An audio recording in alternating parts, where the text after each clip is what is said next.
Hello दोस्तों। Over cooking यानी ज़रूरत से ज़्यादा खाने को पकाना, क्या आपको लगता है ये खाने का खाली सिर्फ टेस्ट खराब करता है? इसमें क्या हिडन हेल्थ रिस्क है, इस बारे में आज जानने का प्रयास करेंगे। ज़्यादा पकाया हुआ खाना आपके लिए एक साइलेंट डेंजर हो सकता है, बहुत सारी बीमारियों को न्योता हो सकता है। आज इस बारे में बात करेंगे। आज का टॉपिक है ओवर कुकिंग के हेल्थ इश्यूज पर। टॉपिक पर जाने से पहले जो लोग हमारे चैनल पर नए हैं उन्हें रिक्वेस्ट करूंगा कि चैनल को सब्सक्राइब करें।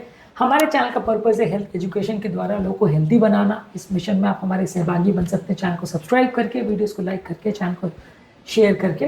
टॉपिक के दौरान कुछ इंटरेस्टिंग साइंटिफिक फैक्ट्स, कुछ प्रैक्टिकल बातें, कुछ साइंटिफिक स्टडीज़ के बारे में, कुछ हमारी ओपीडी की स्टोरीज और हमारा एक्सपीरियंस और वर्डिक्ट भी आपको बताऊंगा, इसलिए बने रहिए हमारे साथ एंड तक।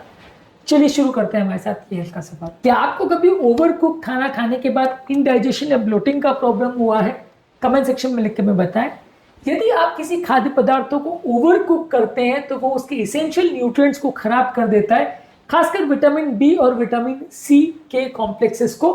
अगर आप किसी चीज़ को प्रॉपरली कुक नहीं करते या ज़्यादा देर तक उसको पकने के लिए या उसको बर्न होने के लिए, चार होने के लिए या बॉयल होने के लिए छोड़ देते हो, जो हीट सेंसिटिव विटामिन या मिनरल्स होते हैं वो डैमेज हो सकते हैं। इस मामले में विटामिन सी कंटेंट पर क्या इफेक्ट होता है, इस बारे में 2017 में एक आर्टिकल पब्लिश हो चुका है।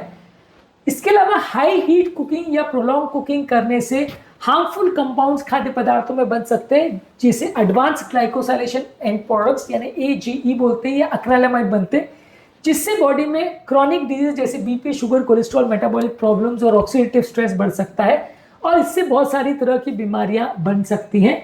न्यूट्रिशन रिव्यूज में 2018 में इस मामले में एक आर्टिकल पब्लिश हुआ था कि ओवर कुक फूड प्रोडक्ट्स से इस तरह के प्रॉब्लम हो सकते हैं। कई बार क्या होता है कि कई फूड प्रोडक्ट्स को आप उनको बहुत पकाते हैं, तब तक वो जब तक ब्राउन नहीं हो जाए, चार नहीं हो जाए, तो ये सारी चीज़ों में जो वो चार्ड पोर्शन होता है या जो ब्राउन भूरा हो जाता है, उसको आप तब तक जब पकाते हो वो खाने में तो अक्सर टेस्टी लगता है ज़्यादा, लेकिन उसमें कई हार्मफुल प्रोडक्ट्स बन जाते हैं जो कि बॉडी के लिए नुकसान करते हैं।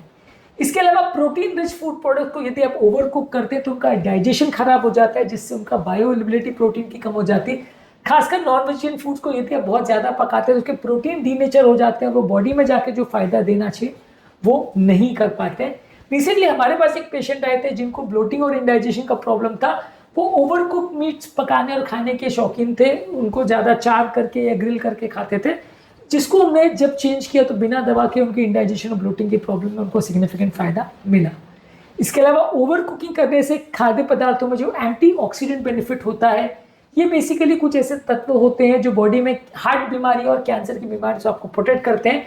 खासकर सब्जियों में अगर आप इनको बहुत ज़्यादा प्रोसेस करते हैं तो ये विटामिन और एंटीऑक्सीडेंट्स खराब हो जाते हैं, जिसकी वजह से आपकी बॉडी में कैंसर से बचाने वाले ये तत्व कम पड़ जाते हैं और ये बीमारियों के होने का चांस बढ़ जाएगा। हार्ट अटैक और लकवों में भी इसका रोल रहता है। तो बेसिकली ओवर कुकिंग करने से सब्जियों के अंदर जो एंटीऑक्सीडेंट पदार्थ होते हैं वो भी कम हो जाते हैं। इसके अलावा ओवर कुक किए सब्जियों में ग्लाइसेमिक इंडेक्स बढ़ जाता है, जिससे डायबिटीज कंट्रोल बिगड़ सकता है। यानी ओवर कुक किए हुए कार्बोहाइड्रेट ज़्यादा जल्दी उनका पाचन हो जाता है, जिससे कि वो शुगर लेवल्स को बहुत जल्दी बढ़ाते हैं और जिसकी वजह से शुगर का कंट्रोल बिगड़ता है। हमारे पास एक रिसेंटली पेशेंट आए थे जिनको ज़्यादा शुगर के स्पाइक्स आ रहे थे, जो राइस खाने के बाद देखने को मिल रहे थे। हमने उनको सजेस्ट किया कि वो या तो राइस को ठंडा होने छोड़ दे तो ताकि वो रेजिस्टेंट स्टार्च बन जाए तो शुगर उससे एब्जॉर्प्शन कम होगा, वो करके देखें, या फिर हमने उन्हें सजेस्ट किया कि कम पकाया हुआ राइस को खाएं, जिससे उनके शुगर स्पाइक्स को कंट्रोल करने में मदद मिला। तो चावल जैसी चीज़ों को यदि आप ज़्यादा पका करके खाते हैं या ओवर बॉयल करके खाते हैं तो जल्दी पचता है, तो शुगर भी बिगाड़ता है। इसके अलावा अगर किसी खाद्य पदार्थों को आप ज़्यादा तलते अगर हैं तो उसमें लिपिड पेरोक्सीडेशन के प्रोडक्ट्स और ट्रांस फैट्स बन जाते हैं, जो कि कार्डियोवैस्कुलर रिस्क यानी हार्ट अटैक और लकवे के चांसेस को बढ़ाता है। अगर ऑयल को ज़्यादा देर तक गर्म किया जाए तो उससे आपको उसके अंदर टॉक्सिक प्रोडक्ट्स बन जाते हैं जो नुकसान करते हैं। इस मामले में 2019 में एक आर्टिकल पब्लिश हुआ था। ओवर कुकिंग करने से खाद्य पदार्थों का टेस्ट और टेक्सचर भी खराब हो जाता है। इसके अलावा ओवर कुकिंग किए हुए खाद्य पदार्थों में जो भूख शांत करने वाली जो सैटिस्फैक्टरी सिग्नल्स होते हैं वो भी खराब हो जाते हैं। इसलिए अक्सर ये ओवर कुक किए हुए चीज़ें या डीप फ्राई की हुई चीज़ें अक्सर ज़्यादा खाई जाती है, क्योंकि ये आपका बॉडी में वो सेटिस्फैक्शन नहीं ला पाते कि आपको पेट भरे का एहसास हो, अक्सर ये इसलिए ज़्यादा खाए जाते हैं। इसके अलावा कुछ खाद्य पदार्थ जैसे प्याज और लहसुन है, अगर आप इसको ज़्यादा ओवर कुक या तलते हैं तो इनका बायो एक्टिव प्रोडक्ट जो कि फ़ायदा करने वाली चीज़ होती है, जिससे आपकी कई मेडिसिन बनती हैं और एंटीऑक्सीडेंट का भी काम करते हैं, वो कंपेरेटिवली कम हो जाते हैं। यानी प्याज और लहसुन को यदि आप ज़्यादा हीट करोगे तो आपको जो फ़ायदा उससे मिलना चाहिए वो नहीं मिलेगा।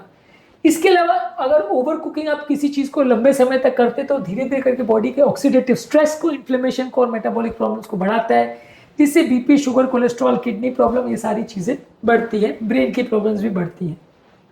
इसके अलावा कुछ माइक्रोन्यूट्रिएंट जैसे फोलेट और पोटेशियम ये काफ़ी कम हो जाते हैं जब आप हरी साग सब्जी को ज़्यादा देर तक पकाते हैं। इसके अलावा यदि आप फिश को ज़्यादा देर तक पकाते हैं तो उसके अंदर मौजूद ओमेगा 3 फैटी एसिड जो कि बीपी, शुगर, कोलेस्ट्रॉल और आपकी बॉडी के इन्फ्लेमेशन को कम करने में मदद करता है, वो काफ़ी डिस्ट्रॉय हो जाता है, 50% तक डिस्ट्रॉय हो जाता है, जिससे फिश से मिलने वाला फ़ायदा काफ़ी कम हो जाता है। कुछ केसेस में ओवर कुकिंग खासकर मीट को करने से हेट्रोसाइक्लिक अमीन्स उसमें ज़्यादा बन जाते हैं, जिससे लॉन्ग टर्म कैंसर होने का रिस्क बढ़ जाता है। इस मामले में 2016 में एक आर्टिकल पब्लिश हुआ था जिसने बताया था कि इस तरह के प्रोडक्ट्स कैंसर का रिस्क को बढ़ा सकते हैं जब आप मीट को ओवर कुक करते हैं।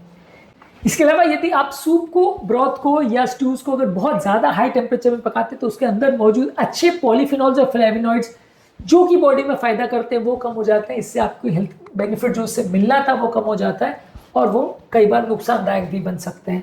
तो ओवरऑल किसी भी खाद्य पदार्थों को ज़्यादा कुक करना या ओवर कुक करना अच्छा नहीं है, वो उसको फ़ायदा नहीं करता, उल्टा नुकसान करता है।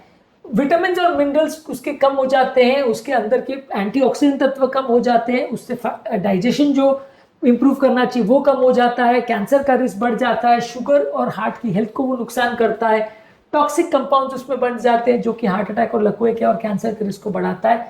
ये सारे नुकसान होते हैं खाद्य पदार्थों को ओवर कुक करने से।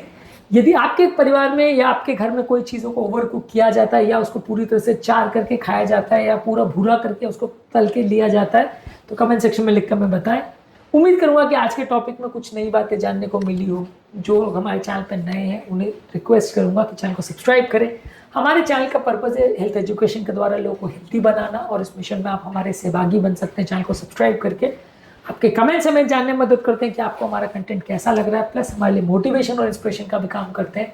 इसलिए कमेंट्स करते रहिए, कंटेंट को शेयर करते रहिए और हेल्थ के सफर में हमारे साथ आगे बढ़ते रहिए।